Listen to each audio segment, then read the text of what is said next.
अतीक और अशरफ मीडिया कर्मियों को बाइट दे रहे थे और जैसे ही बाइट दे रहे थे ताबड़तोड़ गोलियां चलने लगी और उसी दौरान अतीक और अशरफ को 3 हमलावरों ने गोली मारी। मौके पे ही अतीक और अशरफ की मौत हो गई। जरा क्राइम सीन को प्रदीप गुप्ता को कहूंगा कि वो बेहद करीब से दिखाए। देखिए इसको कॉर्डन ऑफ किया गया है और ये देखिए, ये अगर आप देखेंगी तो ये जो चौक से बकायदा घेरा गया है, 19 नंबर यहाँ पर लिखा गया है। तो और ये पुलिस इस चीज को सर्किल तब करती है जहां जहां से कारतूस या एविडेंस मिलते हैं उसको सर्किल किया जाता है। नंबर 1। नंबर 2, दूसरा बड़ा खुलासा यह है कि जो हमलावर थे वो बकायदा पत्रकार की भेष में आए थे और एक डमी कैमरा लेकर आए थे, जो कैमरा बिल्कुल वर्क नहीं करता है और बकायदा एक हमलावर ने प्रेस का जो पट्टा है वो भी बांध रखा था। उसके अलावा एक माइक लिया हुआ था जिसमें एनसीआर चैनल लिखा हुआ था। तो ये क्लियर है।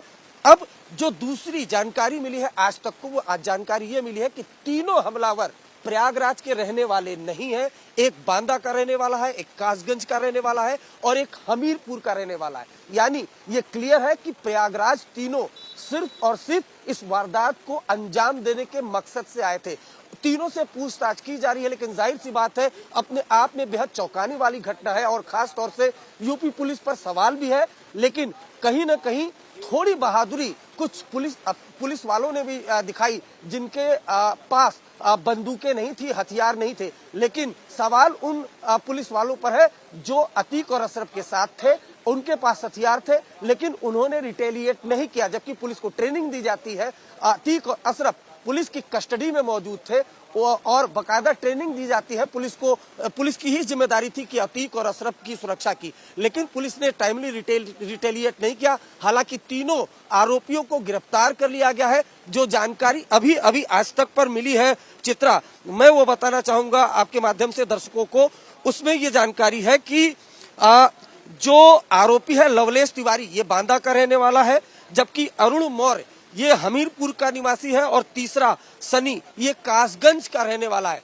तीनों प्रयागराज के अलग जिले से हैं, यानी तीनों मकसद से यहाँ पर आए थे इस वारदात को अंजाम देने के लिए। नंबर 1, प्रॉपर रेकी की गई थी, यानी 1 से 2 दिन पहले ही वो यहाँ आ चुके थे।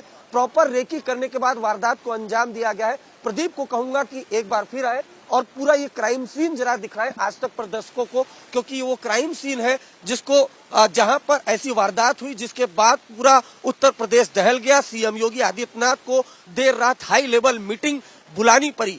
ये वो जगह है, ये जो कॉर्डन ऑफ किया गया है, यहाँ पर अतीक अहमद और उसका भाई अशरफ यहाँ पर खड़े हुए थे जब आज तक की टीम उससे बाइट ले रही थी। और अतीक जैसे ही बोलना शुरू किया, पॉइंट ब्लैंक रेंज से कनपट्टी पर हमलावर ने गोली मार दी। अतीक नीचे गिरा, मुड़ा अशरफ उसको देखने के लिए, अशरफ पर भी गोली चलाई गई, ताबड़तोड़ गोलियां चलाई गई। और जो यहाँ पर निशान, ये सफेद चौक के आप देख पा रहे हैं, इसमें तकरीबन जो निशान बनाए गए हैं 27 निशान बनाए गए हैं। यानी क्या 27 गोली चली है, ये पुलिस अभी कंफर्म नहीं करी है। कुछ जगहों पर 29 भी, यानी कुल मिलाकर बात की जाए तो 25 राउंड फायरिंग तो कम से कम यहाँ पर हुई है। जो हत्यारे थे उनके पास जो हथियार था वो सोफिस्टिकेटेड वेपन्स था, मैगजीन वाले वेपन्स थे, जिससे ताबड़तोड़ गोलियां वो बरसा रहे थे।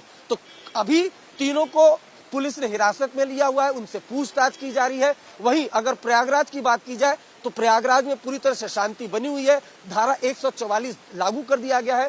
पूरी यूपी पुलिस को हाई अलर्ट पे रहने को कहा गया है। जानकारी ये भी मिली है कि लखनऊ से कुछ सीनियर अधिकारी प्रयागराज पहुंचने वाले हैं। पूरे सिचुएशन को लखनऊ से मॉनिटर किया जा रहा है, सोशल मीडिया मॉनिटरिंग की जा रही है। और हम भी आज तक के जरिए अपने दर्शकों को चित्रा ये बताना चाहते हैं कि किसी तरह की अफवाह पर बिल्कुल भी ध्यान न दें। तो देखिए, जांच होगी और न्यायिक जांच के आदेश दिए गए हैं। सबसे पहले प्रदीप गुप्ता कहूंगा कि यहाँ कर दिखाएं। देखिए, ये पूरा जो कॉर्डन ऑफ किया गया है, ये क्राइम सीन को देखना और समझना जरूरी है। ये देखिए, अस्पताल का इमरजेंसी है।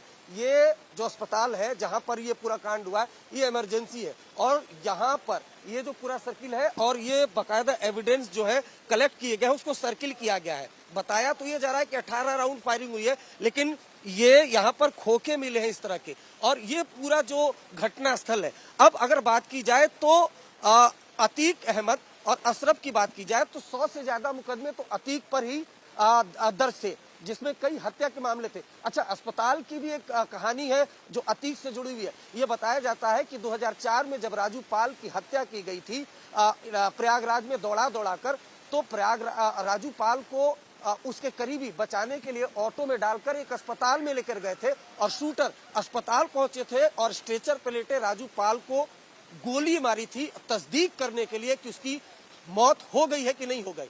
और उसी अतीक और अशरफ पर आरोप लगा था और उसी अतीक और अशरफ की मौत, उसकी हत्या अस्पताल परिसर में हुई है। तो ये अस्पताल परिसर है चित्रा, ये देखना चाहिए। और उसके अलावा प्रयागराज की बात की जाए तो इसी प्रयागराज से अतीक अहमद की जुर्म की दुनिया में एंट्री हुई थी। 17 साल की उम्र में उसने हत्या की वारदात को अंजाम दिया था। कई मामले उसके ऊपर दर्ज थे, चार्जशीट दाखिल होती थी, गवाह मुकर जाते थे। एक गवाह की हत्या कुछ दिनों पहले हुई, उमेश पाल की तस्वीरें सभी ने देखी थी कि किस तरह से दिल दहलाने वाली घटना थी। लेकिन कल की बात की जाए तो इनकाउंटर में जो अतीक का बेटा असद मारा गया था उसको दफनाया जा रहा था और तकरीबन दोपहर के वक्त उसे दफनाया गया और शाम के वक्त अतीक अहमद की गोली मारकर हत्या कर दी गई। न सिर्फ अतीक अहमद की बल्कि अशरफ की गोली मारकर हत्या की गई थी। मौके से 3 सोफिस्टिकेटेड वेपन्स जो हमलावर लेकर आए थे, वो 3 सोफिस्टिकेटेड वेपन्स रिकवर हुए हैं। साथ ही साथ 3 बाइक राउंड अप की है पुलिस ने। माना जा रहा है कि वो जो हमलावर थे उन्हीं की बाइक हो सकती है। वो 3 बाइक भी पुलिस ने कब्जे में लिया है। उसके अलावा जो सबसे चौंकाने वाली घटना है वो ये है कि कैमरा बरामद हुआ है, डमी कैमरा है वो बरामद हुआ है। साथ ही साथ एक माइक बरामद हुआ है जिससे ये पता चलता है कि जो हमलावर है वो पत्रकार के भेष में आए थे और घटना को देखकर ये भी लगता है कि प्रॉपर रेकी की गई।